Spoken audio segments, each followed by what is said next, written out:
नमस्कार, आप देख रहे हैं न्यूज इंडिया। मैं हूं आपके साथ शिवानी पांडे। वुहान से शुरू हुआ कोरोना वायरस अब दुनिया भर में फैल चुका है। दुनिया भर के तमाम देश अब इससे संक्रमित हो चुके हैं। लगातार दिन बर दिन कोरोना संक्रमित मरीजों की संख्या बढ़ती जा रही है। इस लिस्ट में भारत का भी नाम सामने आता है, जहां पर जो आंकड़े हैं अब वो लगातार बढ़ते जा रहे हैं। 90,000 से भी ज्यादा लोग अब देश भर में कोरोना से संक्रमित हो चुके हैं। यूपी में भी अच्छी खासी तादाद है कोरोना संक्रमित मरीजों की, जो कि लगातार दिन बर दिन बढ़ती जा रही है। जबकि यहाँ पर कई तरह की सख्ती बरती गई है मुख्यमंत्री योगी आदित्यनाथ द्वारा। उसके बावजूद भी यहाँ पर जो आंकड़ा है वो लगातार दिन बर दिन बढ़ता जा रहा है।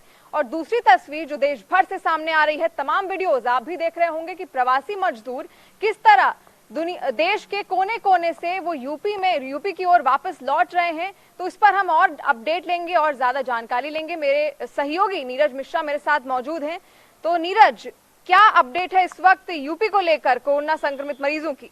देखिए, उत्तर प्रदेश की अगर बात करें तो जो कोरोना संक्रमितों की संख्या है वो लगातार उसमें इजाफा हो रहा है। और सबसे बड़ी बात यह है कि आज संभल में 11 और लखीमपुर खीरी में, जहां पर अभी तक मरीज नहीं मिल रहे थे, वहां पर 12 मरीज मिले हैं। उसके अलावा राजधानी लखनऊ में 6 नए कोरोना पॉजिटिव मरीज मिले हैं। ये सुबह 9:30 बजे के आंकड़े जो यहाँ का चिकित्सा विश्वविद्यालय है वो जारी करता है, ये उसके अनुसार ये आंकड़े आए हैं कि इन जगहों पर भी जो सिलसिला है कोरोना वायरस संक्रमितों का वो लगातार बढ़ता जा रहा है। और खास बात यह है कि हम बात करें अगर 4 तारीख से पहले की, जब लॉकडाउन 3 शुरू हुआ, उसके पहले ये आंकड़ा काफी कम था। लेकिन इसके बाद तमाम दुकानें खोली गई, काफी जगह ढील दी गई। और उसके बाद जो प्रवासी जो यहाँ के लोग थे जो बाहर शहरों में रहते थे, उनका घर वापसी कार्यक्रम शुरू हुआ। वहां पर उनको दिक्कतों का सामना करना पड़ रहा था, लिहाजा वो अपने परिवार समेत जिस स्थिति में थे, जिस दशा में थे, वो वहां से चल दिए। उसके बाद जब वो यहाँ पहुंचे, और खासकर जो मुंबई से आने वाले लोग हैं, मुंबई से आने वाले जो व्यक्ति हैं, उनमें सबसे ज्यादा कोरोना के लक्षण पाए जा रहे हैं। हालांकि हर व्यक्ति मजबूर है और अपनी जान बचाने के लिए ही और अपने रोजगार के लिए, अपने परिवार के लिए ही उत्तर प्रदेश की ओर भागा जा रहा है। लेकिन कहीं ना कहीं इन सरकारों की कमी भी है, जो कि चाहे वो वहाँ की हो चाहे यहाँ की हो, कि अगर उन्हें वहाँ पर रोजगार मिलता या वहाँ पर उनकी स्थिति ठीक होती तो उनको उत्तर प्रदेश वापस अपने घर आने की क्या जरूरत थी। क्या ऐसा कारण था कि सालों से मजदूरी, सालों से मेहनत, सालों से काम कर रहे वो मजदूर, वो लोग, वो कामगार, जहां पर उन्होंने अपना पूरा जीवन बिताया, 2 महीने के लिए उनके लिए वहां पर व्यवस्था नहीं हुई। इसी को कहते हैं कि अपना जो मातृभूमि होती है, जो अपनी जगह होती है, वो अपनी ही जगह होती है, और दूसरे की जगह जो है वो ज्यादा दिन तक आपको नहीं खिला सकती। वो तभी तक खिलाएगी जब तक आप वहां काम करने लायक हैं। आप काम करने लायक नहीं रहे, लिहाजा वहां से आप अब वापस आ रहे हैं। चिंता का विषय है। और सड़कों पर जो स्थिति देखने को मिल रही है वो किसी से छुपी नहीं है। हो सकता है कि जो फाइलें हैं उनके आंकड़े वो गुलाबी हो, काफी कुछ अच्छा हो, वहां का मौसम काफी अच्छा हो, लेकिन हकीकत का मौसम काफी तेज है, काफी गर्म है। जिस तरह आप देख रहे होंगे कि अभी भी लगातार पैदल चल रहे हैं या फिर साइकिल से आ जा रहे हैं, दुपहिया वाहन का वो इस्तेमाल करके प्रदेश के भीतर प्रवेश करने की कोशिश कर रहे हैं। लेकिन जैसा कि नीरज आपने देखा था कि कोटा में जब बच्चे जो बाहर बच्चे पढ़ने गए थे उनको वापस लाया गया था बसों के जरिए, तो वैसा ही कुछ खास इंतजाम इन प्रवासी मजदूरों के लिए क्यों नहीं किया जा रहा है? अब तक ये लोग अपनी अपनी जगहों पर वापस क्यों नहीं पहुंचा दिए गए? देखिए, जो बच्चे थे उनकी एक सीमित संख्या थी, वो पढ़ने गए थे, उनकी एक सीमित संख्या थी, उनके आंकड़े सरकार के पास थे। कौन बच्चा गया है उन सब के आंकड़े थे, उस हिसाब से बसों की व्यवस्था करके लगा दी गई, अच्छी बात है। लेकिन जो भी मजदूर हैं उनकी संख्या अनलिमिटेड है, उनका कोई आंकड़ा नहीं है कि ये कितने लाख हैं, और या हो सकता है करोड़ से भी ज्यादा हैं, जो कि उत्तर प्रदेश से जाकर सबसे ज्यादा मजदूर या जो छोटे कामगार जो जाकर बाहर दिल्ली या मुंबई में वो वॉचमैन का काम करते हैं या टैक्सी चलाने का काम करते हैं या रेड़ी या ठेले लगाते हैं, तो ऐसे संख्या कोई आंकड़ा नहीं है। ये लाखों में नहीं, ये करोड़ों में हम कह सकते हैं, कई लाख के ऊपर है। और जब उनको लाने की बात हो, चूंकि वो अचानक आना शुरू हो गए, उनके लिए सरकार कोई प्लान बनाती उसके पहले ही वहां से वो भगदड़ मच गई। आपको याद होगा कि दिल्ली में किस तरह से लोग भगदड़ मचाते हुए यहाँ तक आए, उनकी व्यवस्था सरकार ने करी। दिल्ली से वो बॉर्डर पर आए, बॉर्डर पर सरकार ने व्यवस्था की, लेकिन अचानक वहां से इतनी संख्या में लोग वापस आने लगे कि सरकारी तंत्र के हाथ पैर फूल गए कि इतनी बड़ी संख्या में लोग वापस आ रहे हैं, इनकी व्यवस्था कैसे? इन सब का एक प्रॉपर प्लान बनता। जिस भी राज्य से ये मजदूर या जो भी हमारे अपने लोग हैं, हमारे ही देश के लोग हैं, ये कोई दूसरे देश के नहीं है, ये आते, इनका बाकायदा उनके राज्यों की बसें इनको यहाँ तक छोड़ती हैं और यहाँ से वो बसें वापस ले जाती, एक सिस्टम, एक चैन बनती। लेकिन ना वो सिस्टम बना, ना वो चैन बनी, लिहाजा ऐसी गाड़ियों में भरकर 20-20 दिन लोग पैदल चलकर, साइकिल चलाकर, अभी एक मैंने खुद उस पर स्टोरी करी थी कि एक व्यक्ति पिछले 6 दिनों से साइकिल चलाता हुआ लखनऊ पहुंचा और लखनऊ से अब उसे बिहार जाना है। तो आप समझ सकते हैं कि इस तरह से जब लोग आ जा रहे हैं तो वो आंकड़े भी सरकार के पास नहीं है, लोगों में कुछ जानकारी का अभाव है, या यूं कहें कि उनके पास इतना हाईटेक और इंटरनेट आज का मजदूर नहीं है जितना कि जो एसी कमरों में बैठे अधिकारी ये बात समझते हैं कि एक मैसेज कर दीजिए, वो मैसेज वहां पर हो जाएगा, इंटर हो जाएगा, आपका रजिस्ट्रेशन। तो इस तरह की अभी मजदूर अगर इतने ही पढ़े लिखे होते तो वहां क्यों जाते, यहाँ बैठ के कंप्यूटर और सॉफ्टवेयर इंजीनियर ना बन जाते। तो सबसे बड़ी समस्या है कि ये मजदूर तबके के लोग हैं, ये अनपढ़ हैं, इसमें से काफी हाई स्कूल फेल होंगे, काफी कक्षा 5 तक ही पढ़े होंगे, ज्यादातर वो अंगूठा टेक है। हालांकि वो मोबाइल पे फोन उठा लेते हैं, व्हाट्सएप चेक कर लेते हैं, इसके अलावा उनको कुछ नहीं मालूम कि किस तरह से रजिस्ट्रेशन करना है, क्या भरना है, क्योंकि उसमें लिखना पढ़ने का काम है। तो ये चीज अधिकारियों को समझना होगा और कहीं ना कहीं अधिकारियों की ना समझी इन मजदूरों को पैदल, साइकिल से, परिवार के साथ, और जो तस्वीरें देखने को मिल रही है, जो रोंगटे खड़े करने वाले तस्वीरें हैं, उसके पीछे कहीं ना कहीं चाहे वहां के अधिकारी हो चाहे यहाँ के अधिकारी हो, दोष अधिकारियों का है। जी बिल्कुल, कहीं ना कहीं दोष अधिकारियों का है और अभी भी और सख्ती की जरूरत है। लेकिन अब तक जितनी सख्ती बढ़ती गई, नीरज, आपको क्या लगता है तमाम सड़क हादसे हुए जिसमें 25 मजदूरों की अभी हाल ही में जान गई है, उससे पहले भी औरंगाबाद में ये हादसा होता है, तो वो लोग जिस तरह वापस आ रहे हैं, पैदल हों या फिर ट्रकों के जरिए जिस तरह भी आ रहे हैं, क्या कहाँ पे खामी रह गई है और जो हादसे हो रहे हैं उनको कैसे, उनकी रोकथाम कैसे होगी? देखिए, ये जो लोग आ रहे हैं ये कहीं छुप कर तो आ नहीं रहे हैं, क्योंकि अपने ही घर आ रहे हैं और अपने ही घर से गए थे और वापस वो फिर वहां जाएंगे। इस समय उनके पास जान बचाने का संकट है। जो भी मुंबई के जो मजदूर हैं या दिल्ली से जो लोग हैं, मुंबई के लोगों में एक डर ये पैदा हुआ है कि यहाँ कोरोना बहुत तेजी से फैल रहा है, हम भाग चलें, किसी भी स्थिति में रहें। वो किसी तरह पैसे की व्यवस्था करके महंगे खर्च पे बसों में, ट्रकों में वो जिस तरह से आ रहे हैं, वो सिर्फ उनके पास एक लक्ष्य है, पहले तो हमारी जान बच जाए, हमारे परिवार की जान बच जाए, हम अपने गांव पहुंच जाएं, तो वहां कुछ नहीं तो नमक रोटी से तो काम चली जाएगा। क्योंकि गांव ऐसी जगह होती है जहां पर आपको लोग समाहित कर लेते हैं, आप एक परिवार की तरह रहने लगते हैं। शहरों में अपने पड़ोसी को कोई नहीं जानता, लेकिन गाँवों की स्थिति यह है कि कई किलोमीटर दूर तक आपको लोग जानते हैं कि वो फलाने घर या फलाने परिवार के हैं। तो आपकी मदद करने के लिए लोग वहां पर बिल्कुल खड़े पर बैठे हुए हैं। अब ये कोरोना सबसे बड़ी समस्या है कि जब ये लोग यहाँ पर आ रहे हैं, इनकी जांच क्यों नहीं हो रही है? इनको सीधे तरीके से ये आ भी रहे हैं तो ये उड़ के तो आ नहीं रहे हैं, ये सबके सामने से ट्रकों से या बसों से या प्रशासन को इनकी व्यवस्था करके इनको पहले गांव तक भेज दे रहा है, ये क्वारंटाइन कर दिए जा रहे हैं। अब ये समझिए कि अगर 100 लोग एक कमरे में या एक हॉल में या एक स्कूल में क्वारंटाइन किए गए हैं, उसमें से 5 लोगों को कोरोना है, तो वो 5 आदमी 100 लोगों तक कोरोना फैला देगा। अलग अलग क्वारंटाइन करने की व्यवस्था होनी चाहिए जिससे कम से कम संक्रमण हो।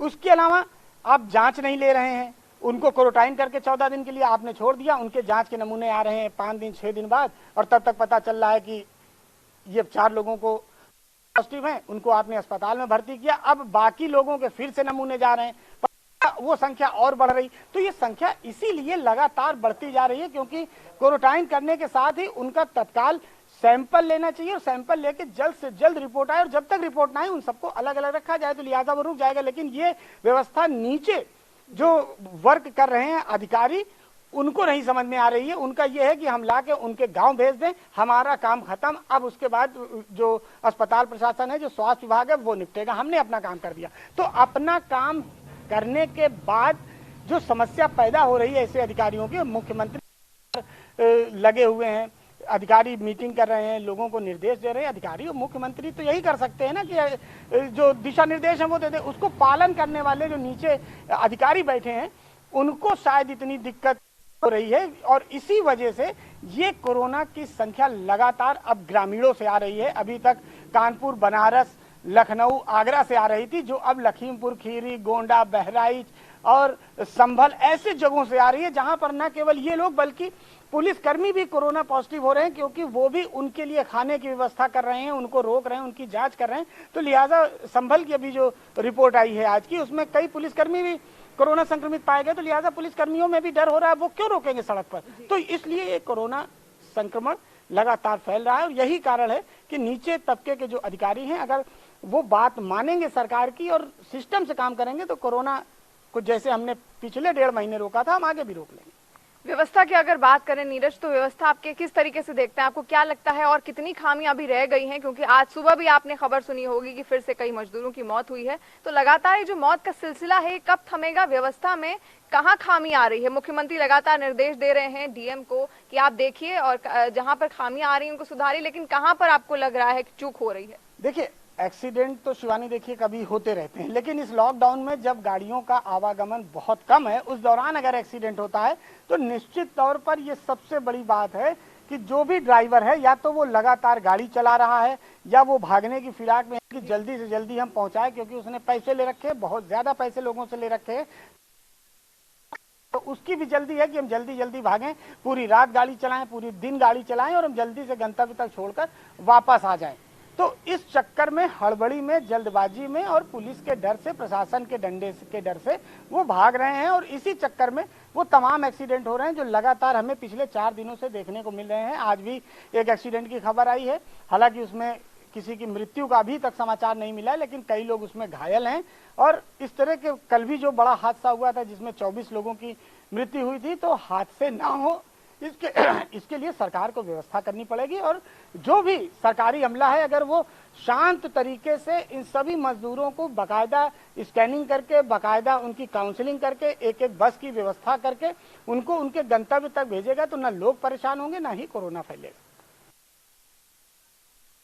आपसे, जिस तरह अब लॉकडाउन खुल रहा है, धीरे धीरे ढील दी जा रही है, सख्ती थोड़ी कम की जा रही है, तो उसको देखते हुए अभी तो 75 जिले जितने भी हैं यूपी के, सब जगह कोरोना संक्रमित मरीज लगातार मिल रहे हैं। तो आपको क्या लगता है कि आंकड़ा बढ़ रहा है? कहीं कब थमेगा आखिर ये आंकड़ा? क्योंकि जिस तरह लॉकडाउन अब खोला गया है, अभी तक तो लॉकडाउन बंद था तो कुछ जो संक्रमण था वो कम जरूर हुआ था, लेकिन अब जिस तरह से अब लगातार लोग बाहर निकल रहे हैं, तो संक्रमण का खतरा जो है वो अब और बढ़ गया है। देखिए शिवानी, एक चीज आपको बताऊंगा, जो न्यूज इंडिया के हमारे दर्शक हैं उनको बताऊं कि अब हमें कई सालों तक कोरोना के साथ ही जीना पड़ेगा, उसी के साथ हमें जीने की आदत डालनी पड़ेगी। अपने आप को किस तरह से हम सुरक्षित रख सकते हैं वो आदत हमें डालनी पड़ेगी। सोशल डिस्टेंसिंग का हमें लगातार पालन करना पड़ेगा। तो इस चक्कर में आप पहली चीज तो ये जानिए कि उत्तर प्रदेश का या किसी भी राज्य का व्यापार सबसे ज्यादा प्रभावित हो रहा है। और हमें ये जानकर एक मन में बैठा लेना चाहिए, हम लॉकडाउन लगा लें, लॉकडाउन 1, 2, 3, 4, 5, 6, हम साल भर लॉकडाउन में रह लेंगे, नहीं रह पाएंगे, क्योंकि हम काम नहीं करेंगे तो पैसे नहीं आएंगे, और जब पैसे नहीं आएंगे तो अपने परिवार का पेट कैसे पालेंगे। ये सबसे बड़ी समस्या सब लोगों के साथ है, चाहे वो कोई वर्ग का आदमी हो। बड़े बड़े व्यापारी आज खाली बैठे हुए हैं।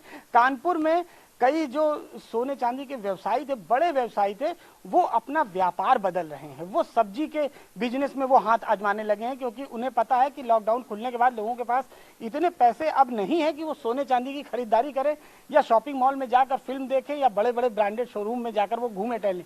इस समय समस्या पिछले 2 महीने से लगातार है, और हम लॉकडाउन चाहे जितने बढ़ा डालें, जब तक हम खुद अपने आप को शिक्षित नहीं करेंगे। 2 महीने तो सिर्फ इसलिए हम लोगों को लॉकडाउन के बारे में बताया गया कि हम कैसे अपने आप को सुरक्षित रख सकते हैं। ये एक आदत हमें डलाई गई, हम लोगों ने सीखा भी, लेकिन लोग हैं जो कि ये समझते हैं कि लॉकडाउन खत्म हो गया, कोरोना भाग गया, अब चाहे जैसे निकलो कोई पूछने वाला नहीं। शराब की दुकानें खुल गई हैं, भागते हुए जाइए, शराब की बोतलें लीजिए, लाइन में लगे रहिए, घंटों खड़े रहे। ऐसी तस्वीरें हमने और इस तरह की खबरें हमने कवर भी की। लॉकडाउन के साथ हमें जीना पड़ेगा, ये बात फैक्ट है, और लॉकडाउन की तरह हमें आगे भी अपने जीवन को आगे बढ़ाना पड़ेगा। हम कितने साल तक, कितने समय तक स्कूल कॉलेज बंद कर सकते हैं, हम कितने समय तक होटल शॉपिंग मॉल के जो व्यापारी हैं वो कितने बंद रख सकते हैं, या जो भी कामगार लोग हैं वो कितने दिनों तक बंद कर सकते हैं। तो बहुत बड़ी समस्या आने वाले समय में दिखाई देगी। हालांकि फैक्ट्रियों के लिए और तमाम जो रोजगार के बढ़ावा देने के लिए केंद्र सरकार ने सामने चलाई है लोन पैकेज और इस तरह की तमाम व्यवस्था की है, लेकिन सबसे बड़ा सवाल ये है कि फैक्ट्रियों में मजदूर ही नहीं। लखनऊ में 37 यानी 37 फैक्ट्रियां हैं जिनमें कि वो चल नहीं पा रही। जी बिल्कुल, सबके मजदूर बाहर भाग गए हैं। हालांकि उनके लिए वहां के जो मालिक थे व्यवस्था कर रखी थी, खाने पीने और रहने की व्यवस्था सब कुछ कर रखी थी, लेकिन उन्हें ये दिमाग में उनके था कि बढ़ता जा रहा है, शक्ति लगातार बढ़ती जा रही है, तो उनके सामने भी एक समस्या आ गई कि हम ज्यादा दिन तक इस तरह नहीं हो सकते, लिहाजा हम छुट्टी पर घर चले जाए। मालिकों के लिए भी ये था कि ये अगर घर चले जाते हैं तो चलो इनको कुछ पैसे दे के भेज देते हैं, जब ये आएंगे तो क्योंकि हमारी भी आमदनी नहीं हो रही तो ये घर पे खा लेंगे। मजदूरों को भी ये बात समझ में आई और वो वापस चले गए। अब समस्या है कि वो मजदूर वापस कैसे लौटे। जब वो वापस नहीं लौटेंगे तो काम कैसे शुरू होगा। किसी भी मजदूर से आप फैक्ट्री में काम नहीं करा सकते, क्योंकि जो फैक्ट्री के मजदूर होते हैं वो स्किल्ड लेबर होते हैं, उन्हें पता रहता है मशीन कैसे चलती है। आप जो इलाके के या चौराहों पर मजदूर रहते हैं उनसे आप फैक्ट्री का काम नहीं करा सकते, वो स्किल्ड लेबर होते हैं, उनको एक एक मशीन के पुर्जों की जानकारी होती है। और अगर नए ऐसे लोगों को कोई जो फैक्ट्री ऑनर है वो अगर भर्ती करेगा तो उसको महीनों का समय लगेगा उसको ये चीज बताने में कि फैक्ट्री किस तरह चलती है, काम किस तरह चलता है। लोग नए नए बिजनेस की तरफ भाग रहे हैं और यही कारण है कि मजदूर भी घबराया हुआ, उसे पता है कि अगर सामने वाले को पैसा नहीं मिलेगा तो आखिर वो कैसे हमारी व्यवस्था करेगा। तो लिहाजा जैसा मैंने कहा कि कानपुर के कई बड़े व्यापारी वो सब्जी और अन्य तरह के बिजनेस में जा रहे हैं, तो ऐसे में मजदूरों के साथ जो मध्यम वर्गीय व्यापारी हैं उनके सामने भी बड़ी समस्या आने वाली है आने वाले समय में। लेकिन ये जान लीजिए कि हमें कोरोना के साथ और अपने तरीके से एक सिस्टम के साथ हमें आगे आने वाले समय में जीवन बिताना पड़ेगा। चाहे हम स्कूल कि कितने दिन हम बच्चों का स्कूल बंद कर सकते हैं, कितने दिन हम बच्चों को मोबाइल के द्वारा और व्हाट्सएप के जरिए या जूम के द्वारा हम बच्चों को पढ़ा सकते हैं। महीने 2 महीने 1.5 महीने बच्चे घर पर रहेंगे, फीस हम पूरी देते रहेंगे और बच्चों को कुछ समझ में आएगा नहीं, ना बच्चे अपने गुरु के दर्शन करेंगे ना गुरु बच्चों के दर्शन करेंगे, तो पता ही नहीं चलेगा कि जूम ऐप के जरिए जुड़ के कितने बच्चे क्लासेस कर रहे हैं या कितने बच्चे, कुछ उसका आइडिया ही नहीं लगेगा। तो ये सबसे बड़ी समस्या आने वाले समय में है। स्कूल भी खुलने चाहिए, स्कूल भी खुले तो वो सिस्टम से सोशल डिस्टेंसिंग के साथ खुलें, जो सैनिटाइजर वगैरह की व्यवस्था है, मास्क की व्यवस्था उसके साथ खुले, तो आने वाला समय काफी टफ होने वाला है। लगातार लॉकडाउन बढ़ाने से काम नहीं चलेगा। शिवानी,